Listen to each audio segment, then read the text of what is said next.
आज पहिला श्रावणी सोमवार 12 ज्योतिर्लिंगांसह राज्यभरातील शिवमंदिरांमध्ये पहाटेपासूनच भाविकांची गर्दी. 5वं ज्योतिर्लिंग असलेल्या परळी वैजनाथ मंदिराला आकर्षक विद्युत रोषणाई. संपूर्ण महिनाभर वैजनाथ मंदिरावर रोषणाई असणार. धनंजय मुंडेंच्या नाथ प्रतिष्ठानचा उपक्रम आहे. पुढच्या 24 तासात राज्यभरात मुसळधार पावसाची शक्यता. कोकणासह मुंबई, पुणे, कोल्हापूर, बुलढाणा आणि गडचिरोलीसाठी ऑरेंज अलर्ट जारी. नांदेडच्या हातगाव तालुक्यातील वाडीमध्ये पुराच्या पाण्यात ग्रामस्थ अडकले. ओढ्याला पूर आल्यानं ग्रामस्थांनी एका झाडावरून दुसऱ्या झाडावर चढत मार्ग काढला. सांगलीच्या शिराळा आणि वाळवा तालुक्यात दमदार पाऊस. वारणा नदीवरील पूल पाण्याखाली गेल्यानं वाहतुकीसाठी बंद. साताऱ्यातील कृष्णा नदीच्या पातळीत वाढ झाल्यानं मरढी गावाचा पूल पाण्याखाली. पर्यायी मार्गाचा वापर करण्याचं पोलीस प्रशासनाकडून नागरिकांना आवाहन. सोलापूरच्या उजनी धरणातून विसर्ग वाढवला. धरणातून 41,600 क्युसेकनं विसर्ग सुरू. नदीकाठच्या नागरिकांना सतर्कतेचा इशारा. भंडारा जिल्ह्यात झालेल्या पावसामुळे गोसेखुर्द धरणाच्या जलसाठ्यात झपाट्यानं वाढ. धरणाच्या 33 दरवाजांपैकी 3 दरवाजे 1.5 मीटरनं उघडले तर 30 दरवाजे हे 1 मीटरनं उघडले. नदीकाठच्या गावांना सतर्कतेचा इशारा. साताऱ्याचं वीर धरण 95% भरलं. धरणातून 15,000 क्युसेक वेगानं विसर्ग. नीरा नदीकाठच्या दोन्ही तीरावरील नागरिकांना सतर्कतेचा इशारा. सांगलीच्या चांदोली धरण पाणलोट क्षेत्रात पावसाचा जोर वाढला. धरणातून 13,530 क्युसेकनं वेगानं पाण्याचा विसर्ग सुरू. वारणाकाठच्या गावांना सतर्कतेचा इशारा. धापेवाडा बॅरेजमधून 2.5 लाखांहून अधिक क्युसेक वेगानं विसर्ग. यामुळे वैनगंगा नदीनं धोक्याची पातळी ओलांडली. प्रशासनाकडून नदीकाठच्या गावांना सतर्कतेचा इशारा. घरालगत वाहणाऱ्या नाल्यामध्ये खेळताना वाहून गेल्यानं 3 वर्षीय मुलाचा मृत्यू. भंडाऱ्याच्या लाखांदूर तालुक्यातील कुडे गावातील घटना.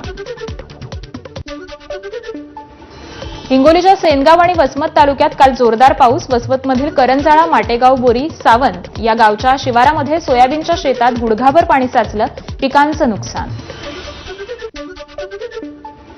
सांगलीतील कृष्णा नदी पात्रात रंगला पारंपरिक होड्यांच्या शर्यतीचा थरार. 50 वर्षांची परंपरा लाभलेल्या या स्पर्धेत पंचक्रोशीतील गावांचा उत्साही सहभाग.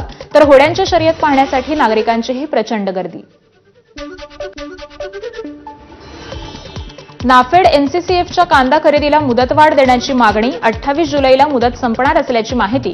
नोंदणी केलेल्या शेतकऱ्यांचा कांदा विक्री करणं बाकी आहे. नागपूरच्या कनेक्टिव्हिटीला नवा वेग देण्यासाठी नवीन सर्वसमावेशक गतिशीलता आराखडा तयार करण्याच्या प्रक्रियेबाबत बैठक. सुमारे 25,567 कोटींचा नवीन सर्वसमावेशक गतिशीलता आराखडा तयार करण्यासाठी नागरिकांचं मत जाणून घ्या. मुख्यमंत्र्यांचे निर्देश. देशातील पहिली एआय तंत्रज्ञान आधारित अंगणवाडी नागपूरच्या वडधामनमध्ये सुरू.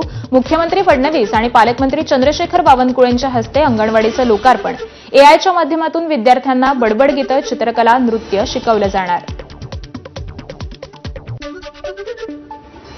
जळगावमध्ये खासदार उज्ज्वल निकम यांचा नागरी सत्कार. मंत्री गुलाबराव पाटील, गिरीश महाजनांसह सर्व प्रमुख नेते, आमदारांच्या उपस्थितीमध्ये कार्यक्रम संपन्न.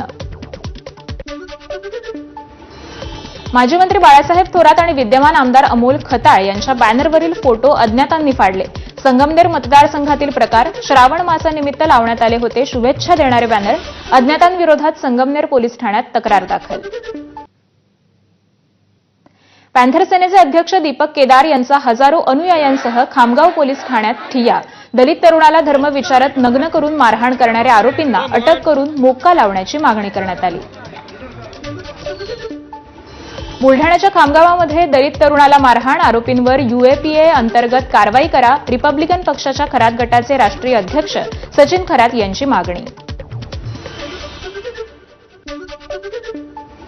सांगलीतील कंत्राटदार हर्षल पाटीलच्या कुटुंबियांची मनसे अभियंता आणि कंत्राटदार संघटनेनं घेतली सांत्वनपर भेट.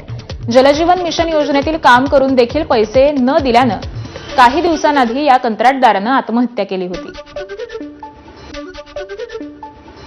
नाशिकच्या बागलाण तालुक्यात सराईत गुन्हेगाराकडून आत्मदहनाचा प्रयत्न, तडीपारीची नोटीस स्वीकारण्यास नकार देत पोलीस स्टेशनच्या आवारात पेट्रोल ओतून केला आत्मदहनाचा प्रयत्न, आरोपी विरोधात गुन्हा दाखल. रामटेक तालुक्यातील पाचगावमध्ये पाणी भरलेल्या खड्ड्यात बुडून 2 शाळकरी मुलांचा मृत्यू, खेळताना खोल खड्ड्यात पडल्यानं घटना घडल्याची माहिती. वेरूळ लेणीतील जोगेश्वरीच्या कुंडात 21 वर्षीय तरुणाचा मृत्यू, भावासोबत फिरायला गेला असताना पाण्यात बुडल्याची माहिती. सोलापुरातील नीलमनगर परिसरामध्ये विजेचा धक्का लागल्यानं शाळकरी मुलीचा मृत्यू, समृद्धी हिरेमठ असं 13 वर्षीय मृत मुलीचं नाव. पुणे सातारा महामार्गावर जांभुळवाडी पुलाजवळ कंटेनरला भीषण आग, आगीत कंटेनर जळून खाक, कोणतीही जीवितहानी नाही. यवतमाळच्या गोधणी मार्गावरील स्वास्तिक प्लाझा इमारतीतील 3ऱ्या माळ्यावर आग, शॉर्ट सर्किट झाल्यामुळे आग लागल्याची माहिती, आगीवर नियंत्रण मिळवण्यात अग्निशमन दलाला यश. धुळ्याच्या साक्री तालुक्यातील बल्हाणे शिवारात पट्टेरी वाघाचा धुमाकूळ, पोल्ट्री फार्ममध्ये शिरून 50हून अधिक कोंबड्या वाघानं फस्त केल्या. पोल्ट्री फार्ममध्येच झोपलेल्या रखवालदार आणि त्यांचं कुटुंबीय प्रसंगावधान राखून तात्काळ एका खोलीत गेल्यामुळे थोडक्यात